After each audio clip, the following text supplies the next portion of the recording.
రఘునందన్ గారు. సౌజన్య గారు thank you. సహకరించిన మీడియా మిత్రులందరికీ ధన్యవాదాలు. రఘు గారు, my straight question to you. Me party గెలుపు వెనుక మోదీ కృషి ఉందా లేకపోతే రాహుల్ గాంధీదా? కేటీఆర్ ట్వీట్ మాట వినబడుతుందా? వినబడుతుంది సార్. కేటీఆర్ ట్వీట్ మీద ఏం రెస్పాండ్ అవుతారు? సౌజన్య గారు am I audible? Clear sir, clear చెప్పండి. సౌజన్య గారు చెప్పండి. సౌజన్య గారు సార్ వినబడుతుందా సార్ నేను అడిగేది? ఈ ఎన్నికల ఫలితాల మీద మాట్లాడే నైతిక హక్కు ఎక్కడుంది? చాతనైతే సౌజన్య గారు మీ ద్వారా కేటీఆర్ అన్నట్టు ఆయన అడుగుతున్నా. ఢిల్లీ గురించి ట్వీట్ చేసినావు కదా కేటీఆర్, చాతనైతే గల్లీలో 3 ఎమ్మెల్సీ ఎన్నికలు అవుతున్నాయి, గల్ల నీ క్యాండిడేట్లను పెట్టు. ఢిల్లీ బోత్ దూర కేటీఆర్, గల్లీ మే బాత్ కరో పైలే. కూట్ల రాయి తీయలేనంటే ఏట్ల రాయి తీస్తాను పోయిందంటే అట్లుంది కేటీఆర్ పరిస్థితి.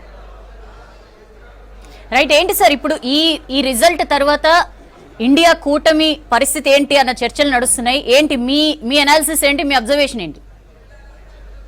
ఉమర్ అబ్దుల్లా గారు చెప్పింది కదా సౌజన్య గారు, ఉమర్ అబ్దుల్లా గారు ఇండి కూటమి పరిస్థితి ఏందనేది చాలా స్పష్టంగా కేటీఆర్ గారి కంటే ముందే ట్వీట్ చేసి చెప్పినారు. అయినా ఇండి కూటమి ఏడుంది ఇక సౌజన్య గారు? ఇండి కూటమి ఉంటే ఆమ్ ఆద్మీ పార్టీ దాంట్లో ఉన్నదా లేదా? ఉంటే హర్యానాలో ఏమైంది, ఇక్కడ ఢిల్లీలో ఏమైంది? ఇండి కూటమి అనేది ఎప్పుడో ఇచ్చుకపోయింది. ఏం ఫ్యాక్టర్స్ హెల్ప్ చేసి సార్? బీజేపీ చాలా సార్లుగా, గత 3 సార్లుగా మీరు కేంద్రంలో ఉన్నా సరే ఢిల్లీలో పాగా వేయలేకపోయారు. ఈసారి మీకు కలిసి వచ్చిన ఫ్యాక్టర్స్ ఏంటి? సో ఆమ్ ఆద్మీ అవినీతి, ముఖ్యమంత్రి గారు, ఉప ముఖ్యమంత్రి గారు, లిక్కర్ స్కాము, 100 కోట్ల లిక్కరు, ఇవన్నీ కూడా ప్రజల మీద ఇంపాక్ట్ చూపించినాయి. అవినీతికి వ్యతిరేకంగా పుట్టినమనేటువంటి పార్టీ 100% అవినీతి ఊబిలో గురుకుపోవడం ఒకటి. ఢిల్లీలో రోజు రోజుకు పెరుగుతున్న వాతావరణ కాలుష్యం, మంచినీళ్ళు సరిగా దొరకకపోవడం, యమునా నది కలుషితం, ఇట్లా కర్నూలు చావుకు 100 కారణాలలాగా ఆమ్ ఆద్మీ పార్టీ స్వయంకృతంగా చేసుకున్నటువంటి 100 తప్పుల వల్ల శీష్ మహల్ కట్టుకుంటారా మేడం? ఎవరన్నా సింపుల్గా చెప్పులు వేసుకొని తిరుగుతా అన్నట్టు ఆయన ఇంట్లో ఫర్నిచర్కి 50 కోట్లు ఖర్చు పెట్టుకుంటాడా ప్రజాధనాన్ని? ఇవన్నీ ప్రజలు గమనిస్తున్నారనేది ఆమ్ ఆద్మీ పార్టీ గ్రహించాలి. రెండవది, కేంద్రంలో ఏ పార్టీ అధికారంలో ఉందో వాళ్ళకే రాష్ట్రంలో కూడా అధికారంలో ఇస్తే అభివృద్ధి వస్తుంది, స్లమ్స్లలో మాకు ఇండ్లు దొరుకుతాయి, ఢిల్లీలో ఉన్న కాలుష్యాన్ని తగ్గిస్తారు, డబుల్ ఇంజన్ సర్కార్ వస్తే మాకు బాగుంటుంది అనేటువంటి ఒక మంచి ఆలోచనతోటి ఢిల్లీ ప్రజలు నరేంద్ర మోడీ గారి నాయకత్వం పట్ల విశ్వాసాన్ని చూపెట్టి ఈసారి భారతీయ జనతా పార్టీని గెలిపించిండ్రు. దాంట్లో మా కార్యకర్తలు, మా నాయకుల కృషి కూడా గణనీయంగా ఉంది మేడం. కేజ్రీవాల్ కూడా ఓడిపోయినట్లు మనం ఇప్పుడు బ్రేకింగ్ న్యూస్ చూస్తున్నాం. ఎస్పెషల్లీ కేజ్రీవాల్, ఆతిషి, మనీష్ సిసోడియా, ఈ ముగ్గురు మీద మీరు స్పెషల్ ఇంట్రెస్ట్ పెట్టారు. ఇద్దరిని ఆల్రెడీ ఓడించారు.